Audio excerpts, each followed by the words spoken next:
Iniciando por convidar os senhores palestrantes por a mesa, a doutora Merielber e o doutor Rodrigo Chenini.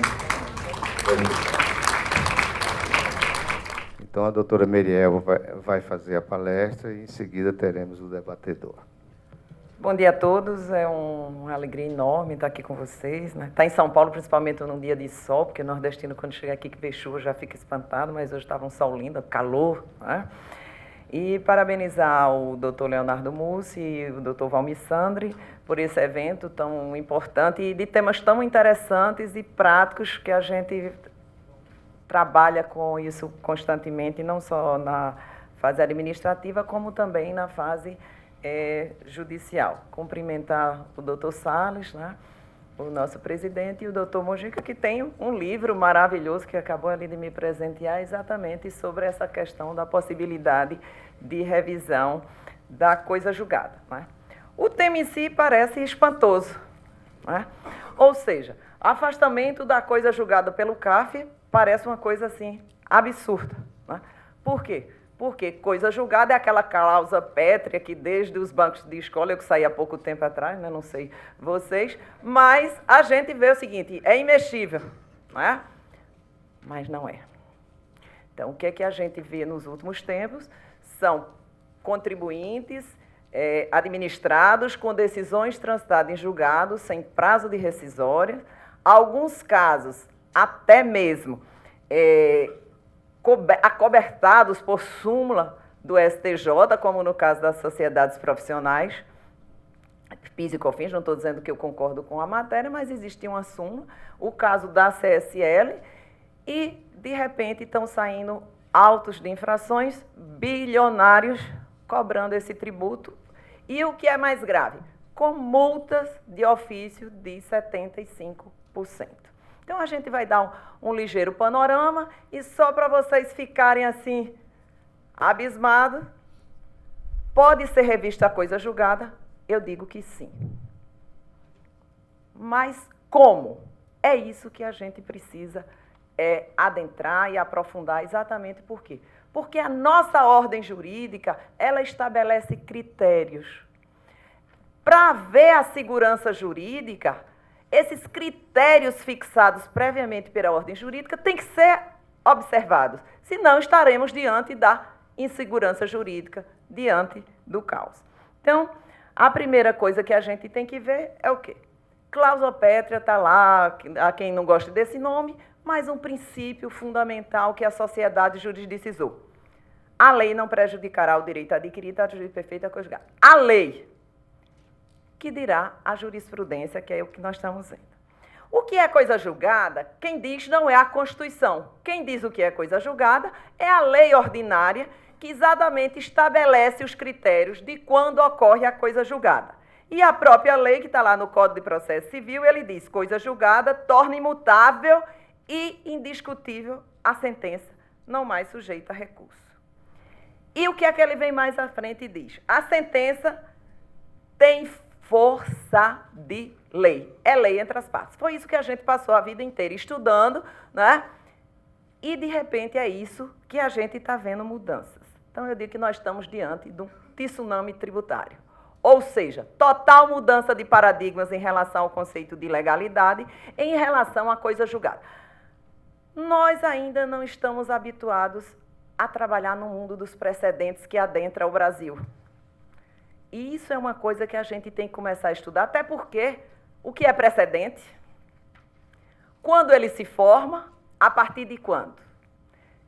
Mas é um novo mundo que se abre e essa mudança de paradigmas tem que ser estudada exatamente por nós, profissionais, acadêmicos, advogados, auditores fiscais, carreira que eu já tive a honra de pertencer, exatamente como forma de quê? De dar segurança jurídica que todos nós precisamos. A previsibilidade e a certeza é que nos faz garantir que o quê? Que depois de amanhã, no feriado, vamos todos para casa passear, uns vão para a praia, etc. Que faz eu chegar de Recife aqui é que eu tenho a segurança jurídica de que as regras previamente estabelecidas serão observadas. O ano passado, em 2011, aconteceu essa decisão e foi muito comemorada. E ela mexeu exatamente numa coisa julgada. Era um caso de DNA, que o pai foi considerado o pai, na época não tinha o DNA, posteriormente saiu o exame, e o pai insistia, o suposto pai dizia, eu não sou pai, quero o exame de DNA. Só que existia uma coisa julgada de anos. E aí ele entrou e conseguiu que o Supremo Tribunal revisse a decisão da coisa julgada. Então, não é matéria estranha também no Supremo Tribunal Federal, onde ele diz que deve ser relativizada a coisa julgada. Esse nome relativizada me preocupa, porque quando você começa a relativizar para uma coisa, você abre, quando abre uma janela, vira porteira. Então, é uma coisa que a gente tem que ter muito cuidado, não só nessa matéria, como em matérias como planejamento tributário. Então, o Supremo decidiu que era possível, sim, rever esse caso. Muito bem. Quando a gente fala em coisa julgada, algumas dúvidas surgem que merecem reflexão, e é isso que eu quero ter com vocês. Ora, um contribuinte tem uma sentença transitada em julgado dizendo que ele não deve pagar um determinado tributo. Ele não está pagando esse tributo. O outro que não tem sentença transitada em julgado está pagando o tributo. Vem o Supremo Tribunal Federal, a nossa Corte Suprema, e diz o seguinte, esse tributo é constitucional. Então, a partir daí, você tem a situação.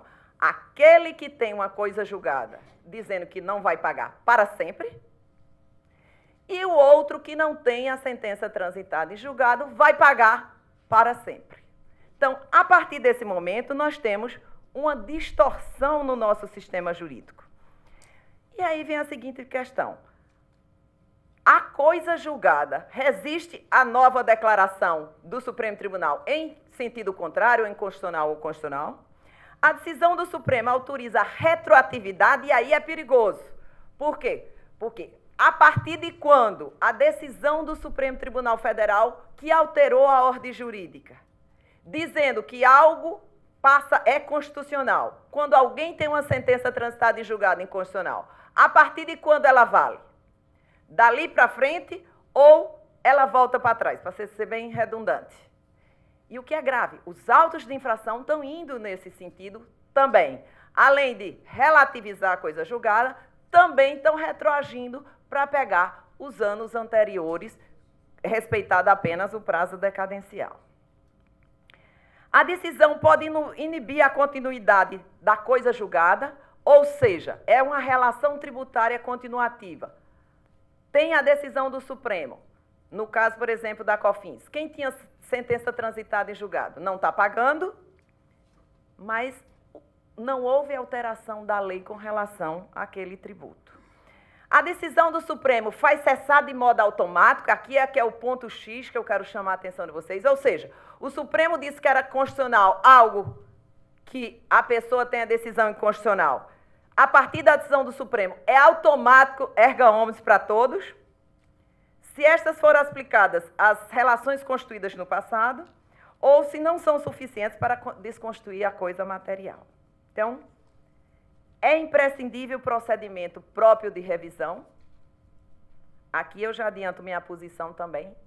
Sim, temos que ter em mente que coisa julgada tem que ser respeitada, coisa julgada tem força de lei. Ora, se uma lei é ditada pelo Congresso, só poderá ser revogada por outra lei, editada pelo mesmo poder, como é que uma coisa julgada, uma sentença transitada em julgado, que seguiu os parâmetros e os critérios legais, emanada pelo Poder Judiciário, que é o único que detém competência para fazer essa coisa julgada em definitivo, ela vai poder ser desprezada e qualquer autoridade fiscal tributária vai poder chegar, só, o Supremo mudou, vou lavrar seu auto de infração, cobrar os 5 anos para trás e daí para frente você passa a pagar. Ora, se é uma lei, se é uma sentença entre as partes, só o poder que editou aquele ato é que tem a competência para dizer, no caso concreto, está desfeito aquele ato. Mas, na prática, não é isso que está acontecendo. Antes da gente pensar que é uma coisa absurda, vamos também pensar em outros valores que a nossa ordem jurídica preserva. Ou seja, uma sentença transitada em julgado dizendo que é inconstitucional poderá criar desigualdades em relação a contribuintes na mesma situação? Ele cria uma isenção, eu não digo nem uma isenção, mas ele diz que aquele contribuinte não deve pagar porque aquela lei é inconstitucional. Os outros, não. Então, você vê que você tem a coisa julgada, que é uma cláusula pétrea no direito fundamental, mas você também tem o princípio da igualdade que tem que ser respeitado, que tem igual magnitude e deve ser ponderada. E a concorrência entre contribuintes da mesma situação? Um tem sentença transitada em julgado e o outro não tem. Um paga o tributo e o outro não paga. Como é que fica a questão também da separação de poderes? Ora, se o judiciário faz a sentença transitada em julgado em relação a determinado contribuinte, o que acontece se o Poder Executivo, a autoridade fiscal, simplesmente diz: o Supremo mudou, eu acho que você tem que pagar lavro alto e cobra com penalidade. A irretroatividade e anterioridade. Ora, se nem a lei retroage, como é que a decisão do Supremo, que altera a ordem jurídica, porque na minha concepção altera sim a ordem jurídica, a partir dessa decisão, a autoridade fiscal do outro poder vai desconsiderar a sentença transitada em julgado naquele caso específico e vai cobrar retroativamente. Ora, nem a lei pode fazer isso, como é que um auto de infração vai poder fazer? E como é que fica a confiança legítima? A base da relação tributária, por que se paga tributo? Porque naquele momento disse, o Estado precisa de recursos, precisa arrecadar. Quem tem que pagar? O contribuinte. Mas como o contribuinte vai pagar? De acordo com as regras previamente estabelecidas. Ora, se nós temos uma lei que estabelece os critérios da coisa julgada para considerar como coisa julgada imutável, ter força de lei, é essa mesma lei que diz as possibilidades de revisão. No momento, o que é que nós temos? Apenas parte da lei está sendo observada no sentido de que a coisa julgada, a partir da alteração da situação jurídica ou de fato, vai poder ser revista, só que na parte que diz que ela vai poder ser revista, está sendo também desprezada. Ou seja, com isso está sendo ferida também a legalidade. Aí vem a estabilidade das sentenças. Ora, a partir do momento que uma sentença transitada em julgado pode ser desconsiderada por qualquer autoridade fiscal, eu não estou dizendo que a autoridade fiscal não tem competência, ela tem competência para lançar e ela é vinculada à lei. E aqui nós temos a lei dizendo quando uma sentença transitada em julgado vai poder ser revista. E a segurança jurídica? A gente tem que observar que nós estamos caminhando do estado de legalidade e de segurança para um estado de insegurança. Se qualquer autoridade fiscal de qualquer das três esferas puder chegar e dizer, acho que no seu caso a coisa julgada foi revista pelo Supremo, lavrar o auto de infração, estaremos diante do caos. E aí vamos fazer um passeio legislativo para ver o que é que diz. O artigo 150, ele diz, princípio da anterioridade e o princípio da irretroatividade. Está lá também como princípio constitucional. E aí vamos lá para o CPC, que é quem regula os critérios do que é coisa julgada e a revisão da coisa julgada.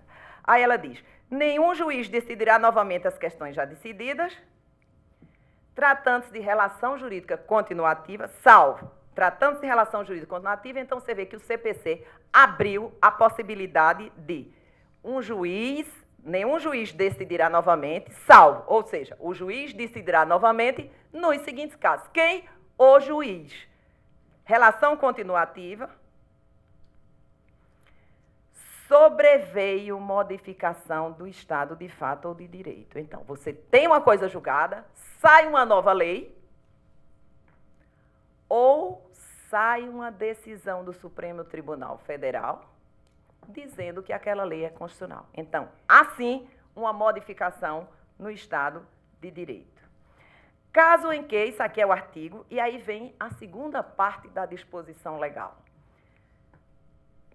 O juiz não decidirá, voltando, salvo se sobreveio modificação do Estado de Direito, em que a parte poderá pedir a revisão do que foi estatuído na sentença. Então, você vê que o critério dado pelo Código de Processo é que pode rever, mas seguindo o critério legal.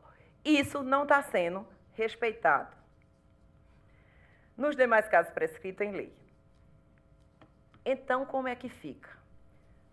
2 anos tem o prazo de rescisória. E passado o prazo de rescisória, ainda é possível rever? Eu entendo que sim. Mas o critério da lei é que deverá ser pedida a revisão. E somente um juiz, a lei só abriu exceção para que o próprio juiz, um juiz, pudesse rever. E aí seria uma ação revisional. Isso por quê? Porque pelo 156 do CTN nós temos que extingue o crédito tributário a decisão judicial passada em julgado. Então, a partir desse momento, não existe mais crédito tributário. E o próprio CTN, lá no 146 também, ele diz que a modificação introduzida de ofício, etc., decisão administrativa judicial, não retroage. Então, você vê que a legislação todinha, ela vai no seguinte, de fixar critérios e tornar a ordem jurídica segura de como poderá ser revista a coisa julgada, desde que obedecidos os critérios. Ora, se você tem uma sentença transitada e julgada do judiciário, não poderá uma autoridade fiscal, ao seu entendimento, desconsiderar sua decisão e cobrar tributo com penalidades. E aí é interessante que você também vai lá para o CTN e ele diz, são normas complementares, aí diz, as decisões dos órgãos singulares de jurisdição administrativa.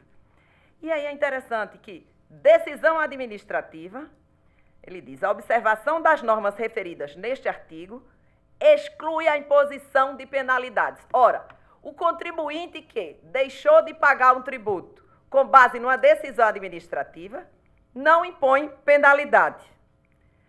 Já o contribuinte que não pagou o tributo porque tinha uma sentença transitada em julgado, esse está sendo cobrado imposto, multa de 75%, juros e etc.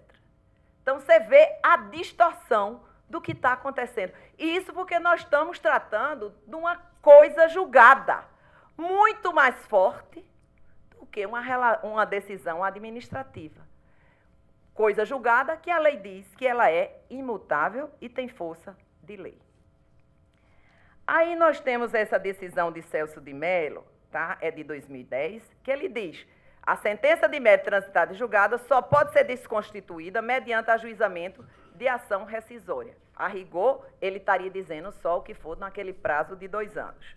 Que haja sido proposta na fluência do prazo decadencial e, a partir daí, estará diante da coisa soberanamente julgada. Então, o Supremo aponta, né? Só que hoje, diante desse câmbio de jurisprudência, a gente também fica preocupado sobre dizer jurisprudência pacificada, súmula, etc., porque tudo pode mudar. Então, esse momento do mundo dos precedentes que nós estamos adentrando agora, ele é perigoso.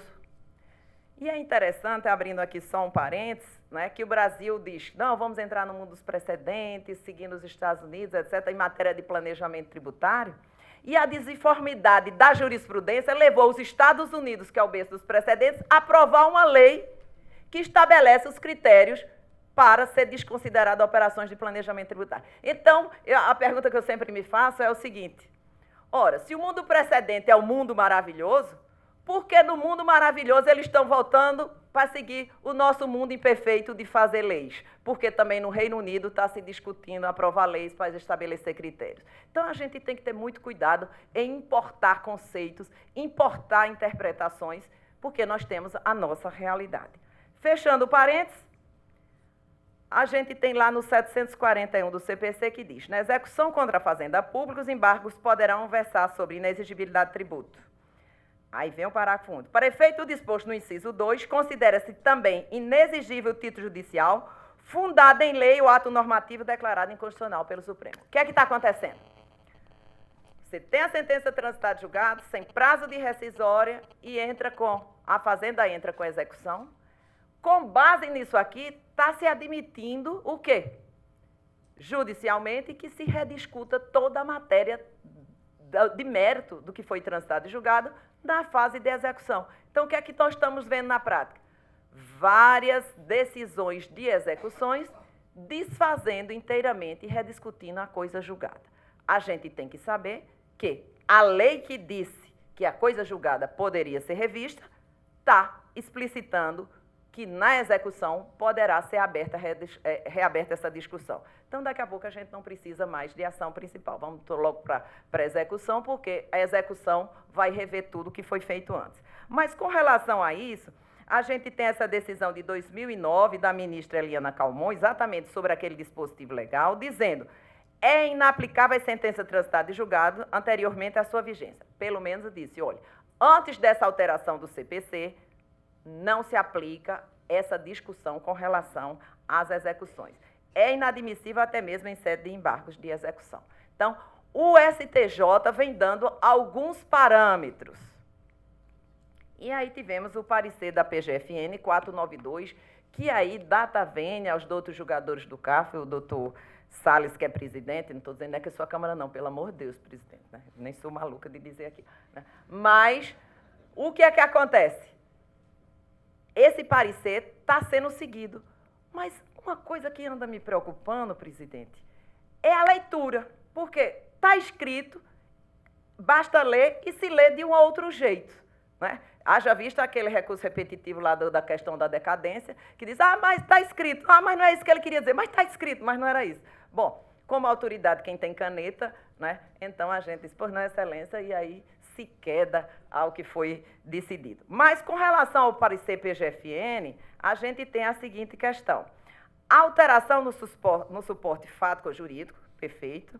Aplica-se dali para frente, perfeito. A eficácia vinculante dela emergente em relação. Ou seja, o parecer da Fazenda está dizendo que dali para frente. Então, vamos ter a possibilidade de rever a coisa julgada? Eu entendo que sim, a grande maioria pensa que não. Né? Doutor Mojica, que é o debatedor, pensa do meu jeito. Ainda bem que nós não vamos debater pelo menos sobre essa parte. Ele já tinha me mandado o livro e realmente ele também acha que pode. Seguindo os critérios da lei.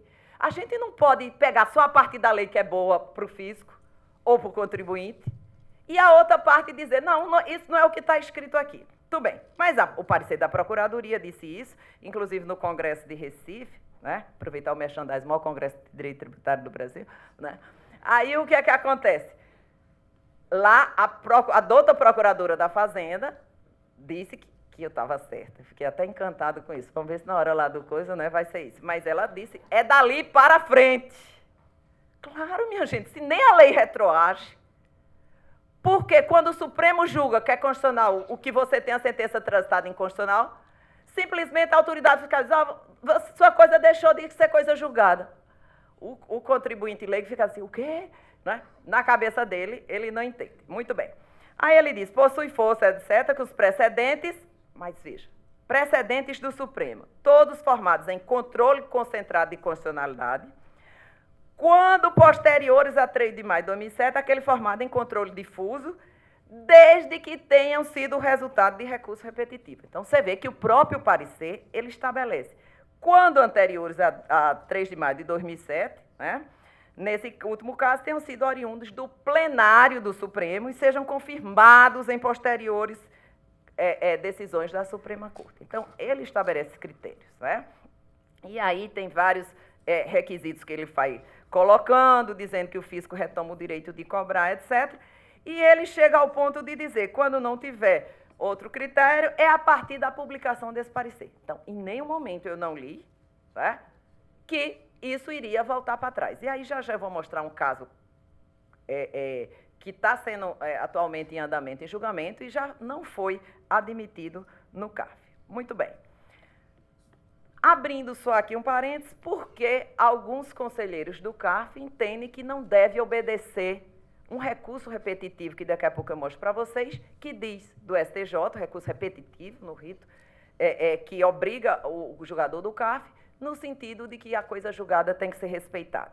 Foi levantada a seguinte questão, até na Câmara do doutor Valmir, claro que eu não vou dizer como ele votou aqui, né? Mas o que é que acontece? Bom, a gente perdeu até agora. Não vou dizer quem votou. Aí tem os pareceres da AGU, veja só, a Lei Complementar 73, ele regula a carreira da Advocacia Geral da União. É uma lei complementar e diz o seguinte: os pareceres do Advogado-Geral da União são por este submetidos à aprovação do presidente. Aí diz: o parecer aprovado é publicado juntamente com o despacho presidencial, vincula a administração federal em geral. Por quê? Porque o parecer da AGU, aprovado pelo presidente da República, é como se fosse uma norma administrativa. Ora, eu particularmente entendo que o conselheiro do CARF, no seu poder de julgar, senão não tinha sentido ter poder de julgar, ele pode, até no caso concreto, aplicar a Constituição e deixar de aplicar uma lei, embora hoje tenha uma lei que diga que ele não pode, que dirá o parecer da AGU assinado pelo presidente da República. Eu entendo que isso aqui é uma norma administrativa, né? Mas está escrito aí. Os pareceres das consultorias jurídicas, e a Procuradoria da Fazenda Nacional é uma consultoria jurídica, aprovado pelo ministro de Estado, pelo secretário, obrigam também os respectivos órgãos autônomos e entidades vinculadas. Então, foi esse dispositivo que o conselheiro disse: olha, eu sou auditor da Receita Federal, estou investido no cargo de conselheiro, mas eu estou vinculado a essa lei complementar e os pareceres da consultoria. Vamos analisar a seguinte questão. A douta Procuradoria da Fazenda Nacional, competentíssima, estão nos dando um trabalho danado, né? Mas o que é que acontece? Eles, de forma bastante... eles são parte no processo. É isso que eu fico preocupada. Lá eles não defendem a lei. E aí eu aproveito sempre para dizer, por que eles sentam na mesa e a gente não, né, presidente? Por quê? Porque na hora do lanche tem um pãozinho de queijo quente maravilhoso, né? E aí eles ficam lá, podem comer o pãozinho de queijo, e a gente não. Isso é que nos preocupa especificamente. Mas o que é que acontece? Ele é parte no processo. Ele faz a defesa, e é o papel dele, e ele tem que fazer bem feito. Mas se ele é parte do processo, eu não posso ter uma parte com poderes de fazer um parecer, levar para o ministro de Estado e assim, porque senão ninguém ganha mais nada, porque cada caso polêmico, o procurador pega e diz: opa, vamos fazer agora um parecer. Ministro assina aqui, claro que ele assina, e aí vai obrigar o CARF, então é melhor fechar o CARF. Né? Não, eu não estou defendendo isso, pelo amor de Deus, tá certo? Eu adoro o CARF, né? Adoro vocês, mas eu vou ter uma parte legislando e essa norma vai obrigar os conselheiros que vão julgar o meu caso e eu não pude fazer nada. Então, eu entendo que essa norma não obriga o conselheiro do CARF.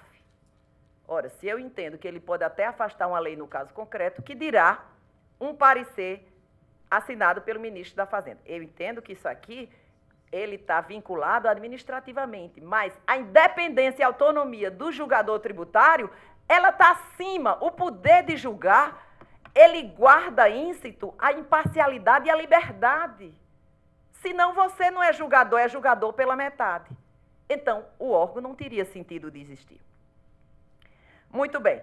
E aí vamos para frente. Essa lei complementar especificamente diz: a súmula da AGU tem caráter obrigatório e os pareceres aprovados pelo AGU inserem-se na coletânea.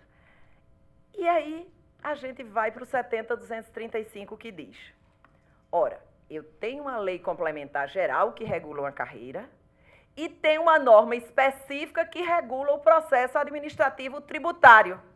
Então, qualquer coisa com relação à obrigatoriedade e às competências do processo administrativo tem que ser visto dentro do decreto 70.235. E ele diz: no âmbito do processo administrativo fiscal, fica vedado aos órgãos afastar a aplicação aplicação ou deixar de observar tratado, lei, etc. Isso dado pela Lei 11.941. Não vou discutir agora isso aqui, embora eu não concorde, mas não vou discutir. Vou aceitar nesse momento. E aí eu trouxe para vocês o decreto 7.574, que transcreve a lei, que consolidou o processo administrativo, e ele diz: no âmbito do processo, fica vedado aos órgãos afastar a lei a tratado, e aí ele diz especificamente, isso é base legal, tá?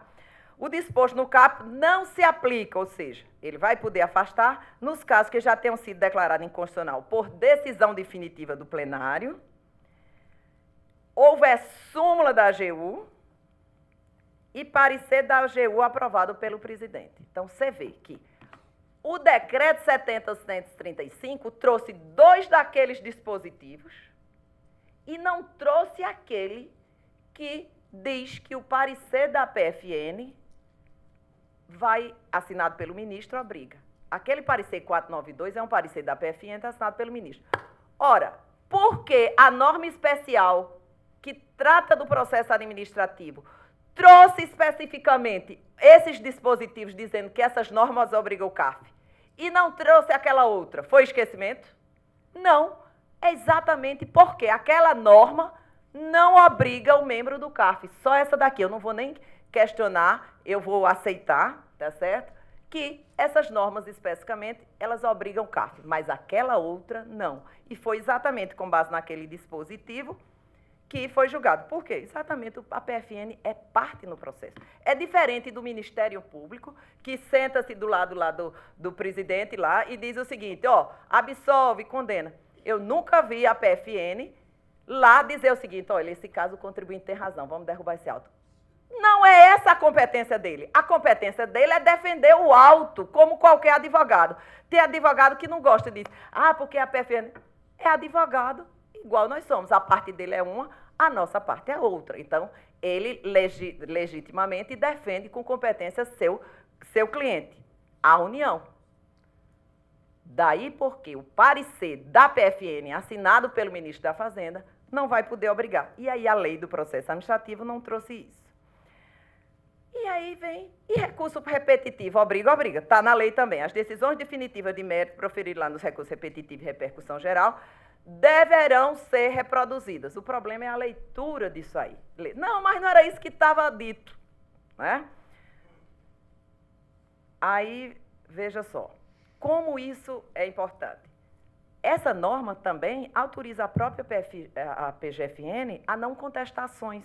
Então, a Lei 10.522 diz que, quando houver recurso repetitivo, etc., eles também não vão recorrer. Ou seja, o que é que prevalece? Prevalece o dito no recurso repetitivo. E aí a gente tem um recurso repetitivo, não sei quanto lá, que diz o seguinte, recurso especial representativo de controvérsia, e no caso da CSL tem que ser respeitada a coisa julgada. Então, independentemente de eu achar aqui que pode ser revista, o STJ, até agora, disse que não. Tem que ser respeitado. E é recurso repetitivo, obriga o CARF, está na lei. A gente não pode achar que, eu gosto dessa lei, aplico, não gosto, bem me quer, mal me quer, né? Essa eu gosto, essa eu não gosto, essa eu gosto, essa eu não gosto. Não, está escrito aqui na lei, tá? Então, aqui nesse recurso repetitivo, o STJ está dizendo que tem que ser respeitada, sim, a coisa julgada. Aí ele diz, o fato de o Supremo, posteriormente, manifestar-se em sentido oposto à decisão judicial transitada em julgado, em nada pode alterar a relação jurídica estabilizada com a coisa julgada. Então, tem que ser respeitada, sim, a coisa julgada, de acordo com o próprio STJ. Essa matéria teve embargos, né? E aí foi dito o seguinte, com relação à CSL, se for ser revista, é a partir do julgamento da DI 15. Aqui é outra questão. Quando foi julgada a DI 15 que disse que a CSL era constitucional? Né? Vamos mostrar um exemplo prático. Tributo CSL, falta gerador 2004, auto de infração em 2009, suposta infração. O contribuinte não declarou a apuração da CSL conforme da IPJ. Claro que ele não declarou. Por que não declarou? Porque tinha uma sentença transitada julgada dizendo que não era para pagar, portanto, não era para declarar. Ele cometeu a infração? Ó, tá vendo? Ela já se adiantou e disse que não. Não. Ele obedeceu a uma sentença transitada em julgado. Aí tem todo o enquadramento legal. Qual foi o motivo determinante da autuação? A DI 15 foi julgada em 12 de 1 de 89, portanto, vai poder ser cobrado o tributo desde lá atrás. Ou seja, o Supremo julgou a DI em 2007, dizendo que era constitucional. O que é que esse auto está fazendo? Cobrando com multa de ofício desde 2004, dizendo que a DI foi julgada lá em 89. Esse é o fundamento da autuação. Está aqui. Em 89 foi julgada a medida cautelar com relação à CSL, mas O mérito disso aí só foi julgado em junho de 2007, onde ele disse, conhece da ação direta e julga parcialmente procedente para declarar a inconstitucionalidade dos artigos 8º e 9º da lei e etc. Ou seja, a decisão do Supremo Tribunal Federal em plenário foi 14 de junho. E como é que fica, então, a coisa julgada e a segurança jurídica?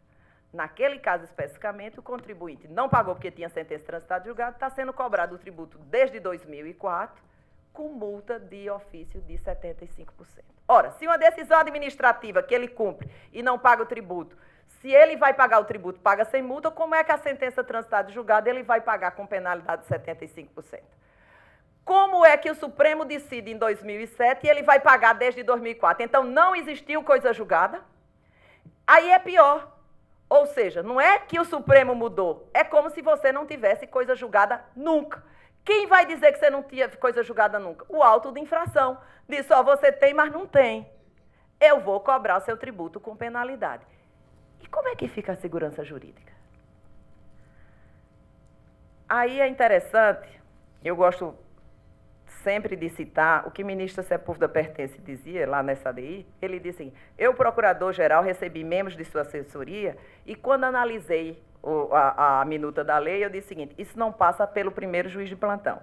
Aí o que é que ele disse? O seguinte, veja, fizemos essa lei, sabe qual foi a arrecadação? 89 prevista. Vale dizer, 89% atingidos não foram a juízo, ou seja, era uma lei inconstitucional, sabidamente inconstitucional, avisada previamente, e aí vem a questão da moralidade e da transparência na feitura de leis. É uma coisa que a gente não se preocupa. Faz-se uma lei sabendo que é inconstitucional com a finalidade de arrecadar. Veja, o Estado precisa arrecadar, mas vamos ter transparência e seguir a moralidade. Ou, quer ver uma coisa linda? Não cumulatividade do PIS e da COFINS. O que é que diz na exposição de motivo para o Congresso aprovar? Vamos tirar cumulatividade, desonerar a cadeia para o Brasil crescer. Perfeito. O que é que aconteceu? Fizeram a lei, imediatamente saíram outras. Tira o crédito, tira o crédito, tira o crédito, tira o crédito, e acabou a não cumulatividade. Só alguns setores. Ou seja, sabe-se previamente que ela é inconstitucional, mas vale a pena. Por quê? Porque o contribuinte paga e a maioria não vai discutir em juízo. Então, isso como cidadã me preocupa profundamente.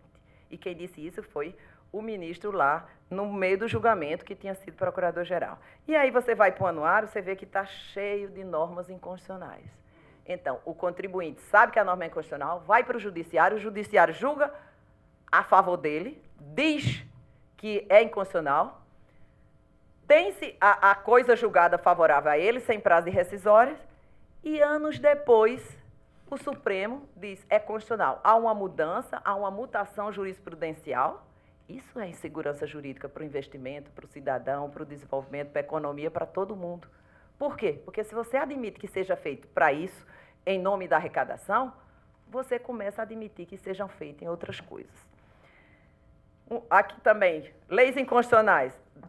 Dornelles, lá em 87, foi autor e não fui preso de vários tributos inconstitucionais, pois espécie. Em época de emergência, a gente cria mesmo, ou seja, é sabido. Posteriormente, o Supremo diz que é inconstitucional. Você tem sentença transitada julgado, anos depois ele diz, não, agora é constitucional. Aquele caso da COFINS, da sociedade civil, é a coisa clássica. Veja, eu não concordo com nada daquilo, eu paguei porque eu achava que devia pagar. Mas quem achou que não devia pagar, entrou no judiciário, o judiciário disse, não tem que pagar. O Supremo disse, não é caso meu, vai para o STJ, é caso de infra.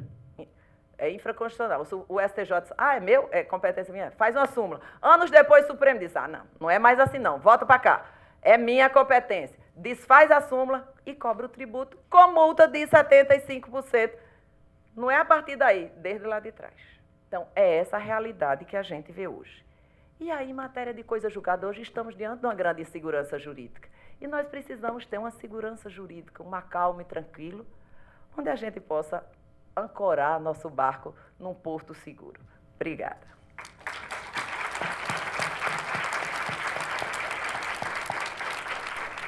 Agradeço a doutora Mirel pela excelente palestra e passo a palavra ao doutor Rodrigo Chinino Mujica como debatedor. Boa tarde a todos. Eu gostaria de agradecer muito o convite do Instituto Cidadania Tributária, principalmente ao doutor Leonardo Mussi, Quero dizer que é um prazer muito grande estar aqui debatendo com vocês, ao lado do Dr. Francisco, do CARF, ao lado da doutora Mary Elby, né, que dispensa cuja apresentação foi excelente e dispensa maiores elogios, até por conta da sua carreira e do que vem fazendo aí no âmbito doutrinário tributário. Eu, na verdade, na posição de debatedor, eu não tenho condições de trair minhas convicções, porque em grande parte concordo com as colocações e a orientação da doutora Mary Elby. Então, eu pretendo tratar do tema, levantando alguns pontos que talvez não tenham sido abordados por ela, algumas posições, algumas reflexões minhas a respeito do tema, né, que tive a oportunidade de escrever a respeito do assunto, justamente por conta dessa insegurança que a gente vive, né? Tive a oportunidade de fazer esse trabalho com vistas a uma tentativa de sistematização dos mecanismos de revisão da coisa julgada, justamente para evitar esse caos que insiste em ocorrer, inclusive com base em pareceres da PGFN. Bom, então o problema a ser enfrentado, que a gente já percebeu a partir da exposição da doutora Mary Elby, basicamente a coisa julgada nas relações jurídicas continuativas, o parecer PGFN 492 de 2011, né, e a disposição regimental para o CARF seguir os precedentes vinculantes ou altamente persuasivos do STJ e do STF, né, recentemente introduzido, que o CARF tem que seguir aquilo que for decidido em incidente de recurso especial repetitivo, extraordinário repetitivo. E também vamos falar a respeito do posicionamento indefinido, por enquanto, né, um pouco nebuloso das cortes superiores a respeito da matéria. A doutora Elby mencionou aí um recente recurso especial em sede de incidente repetitivo, em que o STJ disse que a coisa julgada prevalece, ainda que se trate de relações jurídicas continuativas. Agora nós estamos com embargos de divergência, recurso especial, em que nós percebemos, ainda não há decisão definitiva, mas percebemos que está havendo uma mudança de posicionamento no sentido de acolher aquilo que o parecer PGFN 492 dispõe. Então a gente falou brevemente coisa julgada, enfim, eu trouxe aqui dois posicionamentos doutrinários. A gente fala muito, quando a gente fala coisa julgada em matéria tributária, fala-se muito do efeito prático e não se fala muito do conceito, né?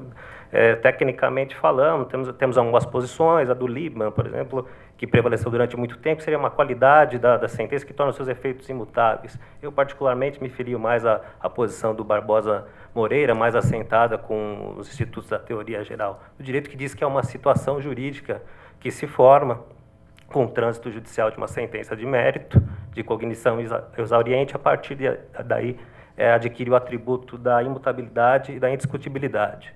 Né? Por que seria uma situação jurídica?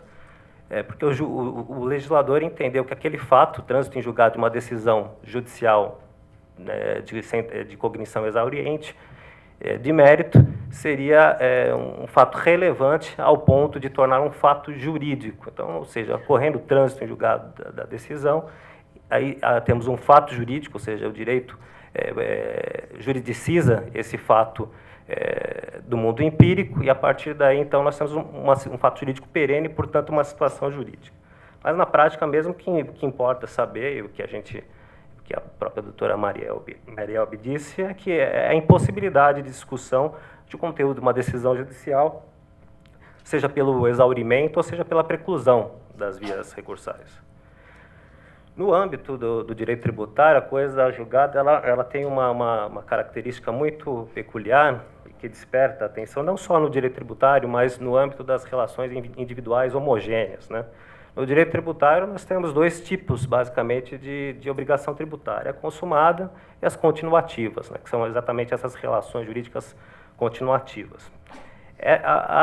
As obrigações consumadas, elas atingem um fato ocorrido no passado, né, e, a partir daí, então, surge a obrigação tributária naquele fato. As ações judiciais que discutem esse tipo de relação jurídica tributária, esse tipo de obrigação, elas, obviamente, como a lei atinge um fato passado, pura e simplesmente, elas também alcançam o fato passado, elas não se projetam para o futuro. No âmbito do direito tributário, nós temos obrigações de trato sucessivo, né, como no caso do IPI, do ICMS, diferentemente do ITBI, né, que seria uma obrigação consumada. E, portanto, o legislador achou por bem fazer com que a própria lei projetasse seus efeitos para o futuro para facilitar o recolhimento e a arrecadação, ou seja, a lei ela se projeta e atinge fatos semelhantes, justamente para facilitar a fiscalização e a arrecadação. E, nesse caso, obviamente, quando se trata de uma sentença judicial que discute a possibilidade ou não da cobrança daquele tributo ou alíquota, a sentença também, obviamente, tem que se projetar para o futuro, não só para uma operação, as operações apontadas na inicial, mas também todas as outras que seguirem as mesmas diretrizes. Então, essa grande diferença da coisa julgada em matéria tributária. Esse é o primeiro ponto a ser observado e que requer uma reflexão a respeito dos mecanismos de revisão. Então, eu particularmente aqui, endossando o que a doutora Mary Elbe disse, entendo que particularmente são 3 os mecanismos, né? A ação rescisória, não há dúvida quanto ao cabimento, principalmente em relação à matéria constitucional, inclusive há diversos julgados do STF no sentido de afastar a súmula 343, quando se ajuiza uma ação rescisória com base na violação à Constituição, né? Com uma interpretação divergente da posição do Supremo Tribunal Federal.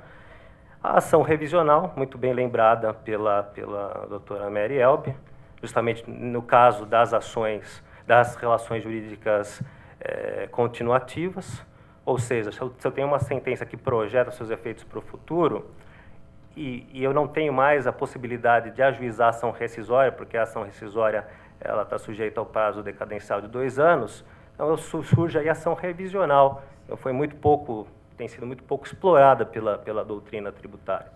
A ação revisional, então, entraria como uma forma de fazer com que a coisa julgada em descompasso com o entendimento do STF e do STJ, ela se projete no futuro, né? Ou seja, com o ajuizamento dessa ação revisional, que é uma ação, apesar desse rótulo, ação revisional, ela não ocasiona a revisão da sentença. A sentença continua imutável e intangível em relação àquele cenário fático e jurídico que foi decidido na ocasião. Então, quando se ajuiza a revisional, se busca uma nova sentença. O juiz vai declarar a existência de uma nova relação jurídica dentro de novos patamares legais e fáticos.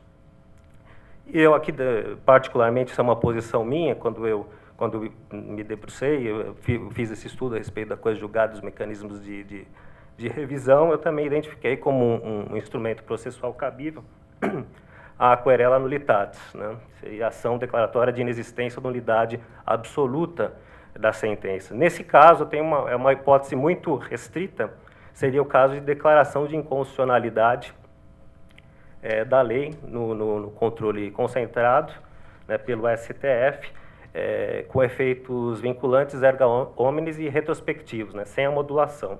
Isso por força dos artigos 11 e 27 das leis números 9882 de 99 e 9868.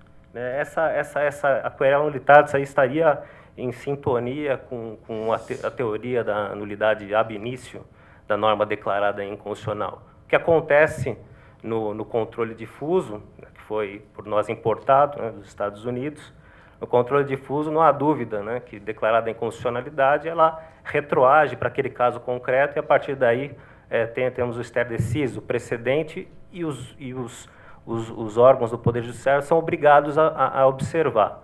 No Brasil nós tivemos uma tentativa como essa em relação à resolução do Senado, só que não funcionou muito bem porque o Senado, em determinado momento, começou a se recusar a simplesmente decretar a suspensão das leis declaradas inconstitucionais, aí por uma suposta violação ao princípio de separação dos poderes. Então, a resolução do Senado foi um stare decisis que não deu certo. E depois, quando importamos aí o controle concentrado de constitucionalidade, né, o processo objetivo, aí para tratarmos do tema com sintonia, é necessário também reconhecer que, nesses casos, a declaração de inconstitucionalidade com efeitos retrospectivos gerais e vinculantes também alcança fatos jurídicos e situações jurídicas consolidadas com base na lei constitucional. Mas, obviamente, sempre a superação, assim como a doutora Merielbe disse, deve ocorrer pelo mecanismo processual, por meio de ação, né, respeitando o devido processo legal, a segurança jurídica, enfim, essas são as 3 modalidades, e o que mais nos interessa aqui seria a ação revisional. Então, conforme nós estávamos falando, temos aqui o principal ponto, a ação revisional versus a posição do STJ, no recurso especial repetitivo, né, o 1.118.893 de 2011, relativo à contribuição social sobre o lucro líquido, ele foi, de fato, o STJ, ele contrariou totalmente esse parecer da PGFN 492. Ele disse, não, olha, coisa julgada, na verdade, pelo que eu li, pelo que eu entendi do acórdão, o que aconteceu foi a autuação do fisco, né, com base na modificação de paradigma do STF, o contribuinte certamente insurgiu-se contra a autuação, depois isso culminou com uma execução fiscal e ele embargou. Aí o STJ, com base no objeto da ação de embargo de execução, até que decidiu adequadamente. Ele falou, de fato, por essa via, eu tenho que respeitar a coisa julgada, né, que foi formada no processo em que o contribuinte se saiu vencedor. Só que em um determinado momento do acórdão, ele entra na questão do artigo 471 e faz uma interpretação um pouco distorcida, dizendo que somente questões de fático autorizariam a superação da coisa julgada por meio da ação revisional. Seja como for, como muito bem lembrou a doutora Merielbe, essa questão ficou vinculada aqui à contribuição social sobre o lucro líquido. Então, não teríamos aí, em tese, um posicionamento definitivo. Ainda há espaço para discussão junto ao STJ. E isso está acontecendo exatamente no embargo de divergência recurso especial número 841.818. No julgamento desse embargo de divergência, o relator posicionou-se no sentido de que a revisão, que o fisco pode autuar e o contribuinte pode deixar de cobrar automaticamente, como diz o parecer da PGFN 492, né, ou seja, em total desrespeito ao devido processo legal, ao ajuizamento da ação revisional. Nesse momento, o embargos de divergência em recurso especial, ele está com o ministro Teori, Albino Zavascki, desde 24 de 8 de 2012. Não houve, né, um julgamento definitivo a respeito do tema, mas o fato de estar com o ministro Teori me preocupa um pouco, porque ele, no livro A Eficácia da Sentença na Jurisdição Constitucional, ele tem uma posição bastante, do meu ponto de vista e com todo respeito, né, o ministro, é bastante preocupante em relação. Ele entende que a ação revisional prevista no 471, ela só teria cabimento quando leis especiais expressamente tratam do tema, como uma ação revisional de alimentos, ação revisional de locação. Né? Na verdade, a gente não vê isso. A redação do artigo 471 é bastante ampla. Do meu ponto de vista, contempla toda e qualquer situação. Né? Como que nós vamos poder entender dessa forma, se tratando de relações jurídicas de trato sucessivo em matéria empresarial, por exemplo? Quer dizer, ou seja, se surgindo uma modificação de estado de fato, um dos contratantes vai simplesmente deixar de observar o negócio jurídico? Não me parece razoável. Então, mas seja como for, esse livro do professor do ministro Teori foi publicado há alguns anos atrás, pode ser que ele reveja a situação e privilegie aí a segurança jurídica, o devido processo legal, para que o fisco não simplesmente autue, né, com multa e todas as consequências devastosas aí decorrentes, mas que ele sim ajuize uma ação revisional, que inclusive pode demandar a produção de prova, se for necessário aferir se o contribuinte tem a mesma situação que tinha quando do proferimento da sentença anterior. Então, é uma ação de conhecimento. Lá, sim, o juiz, analisando o caso concreto, ele vai poder dizer, não, realmente, em relação a esse caso, a orientação jurisprudencial do STF se aplica, e aí, portanto, eu vou regular, né, através de uma nova norma individual e concreta, a relação fisco e contribuinte relativamente ao pagamento daquele tributo. A revisional, aqui eu disse o que é revisional, é exatamente isso, é uma ação desconstitutiva, né? Eu disse que nesse caso do nosso debate, o principal o principal instrumento de discussão, justamente por conta do que está acontecendo no CARF, é uma ação de conhecimento, né, não revisa a sentença, ela busca a declaração, a modificação de uma situação jurídica, né, definida pelo próprio judiciário, né, o modo de agir que foi estabelecido pela norma individual e concreta, ele leva em consideração aquilo com a realidade fática e jurídica atual, e aí profere uma nova decisão, constituindo, desconstituindo, modificando, enfim, é uma relação constitutiva como os embargos de execução são, como a ação anulatória enfim. E exatamente por isso também que é importante falar que a coisa julgada, esse posicionamento da PGFM no sentido de que a simples posicionamento do STJ, do STF, em sentido contrário, autorizaria a modificação de imediato sem o ajuizamento de uma ação revisional, é justamente fruto dessa ideia de que a coisa julgada nas relações jurídicas continuativas seria rebus sic stantibus, ou seja, ela só produziria efeitos enquanto aquela situação de fato e de direito permanecesse inalterada. Na verdade, não. Ela continua produzindo, a não ser que uma das partes interessadas ajuize a ação para que o próprio judiciário diga, não, realmente houve uma modificação, a norma individual concreta produzida anteriormente não se aplica mais ao caso. Ela é obrigatória, né? Aqui eu fiz a indagação por que ela é obrigatória, ela justamente por conta disso que eu falei, ela, muitas vezes o juiz precisa produzir provas, ele precisa enfrentar provas para ver se o contribuinte encontra-se na mesma situação que estava quando a apelação da sentença anterior. É necessário por força do princípio da segurança jurídica, devido ao processo legal. Então, o parecer da PGFN me parece totalmente equivocado nesse sentido, né? E não haveria nenhum problema em se admitir a ação revisional, não haveria nenhum prejuízo, porque a partir do ajuizamento da ação revisional,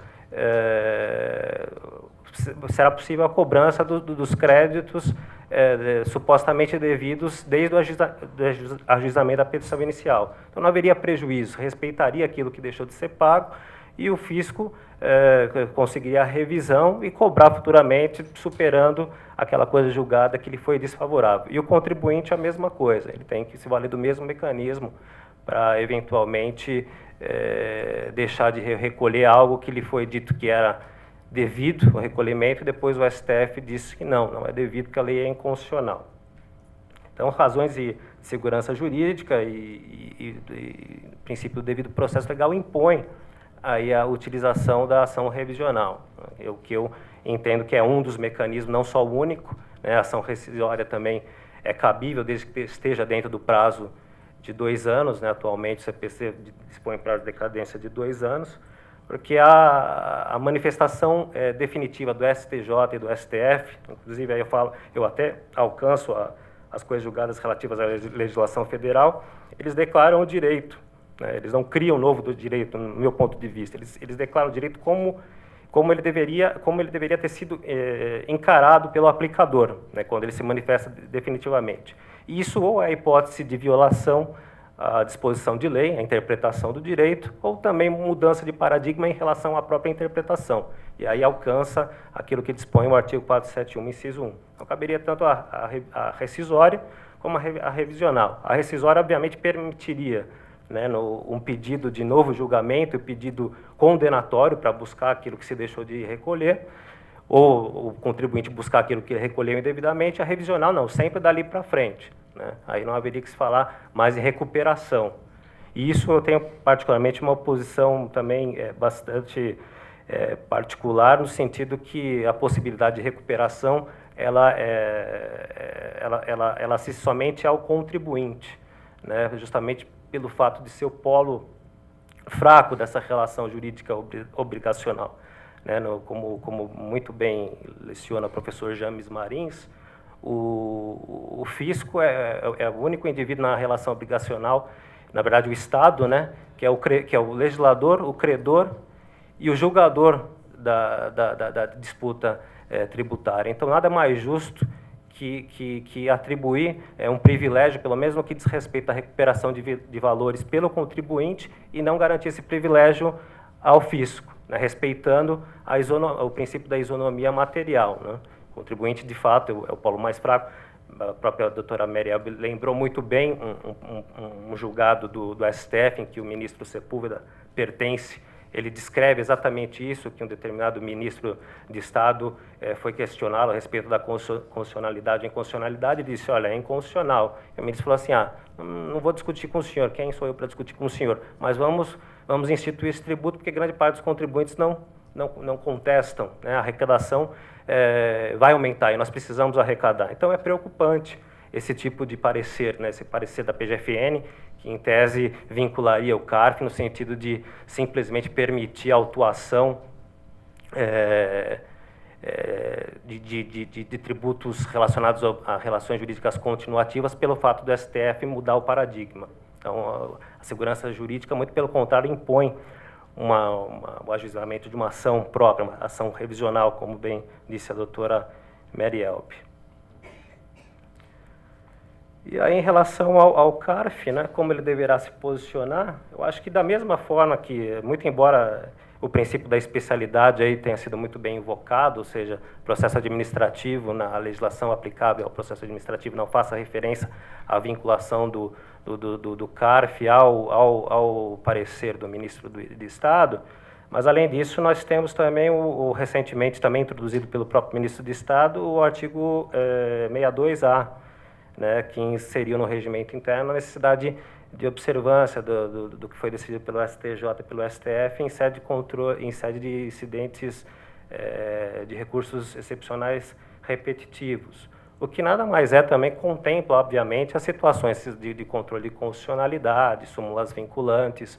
Então, se o CARF é vinculado, né, ainda que se supere essa questão da especialidade, se ele é vinculado ao parecer, ele também é vinculado a esse dispositivo. E esse dispositivo tem uma envergadura muito maior, porque ele está atrelado ao posicionamento definitivo das Cortes Superiores, que é, de fato, quem tem a atribuição, a competência para decidir qual a melhor exegese do direito tributário, seja se tratando de direito federal ou de texto constitucional.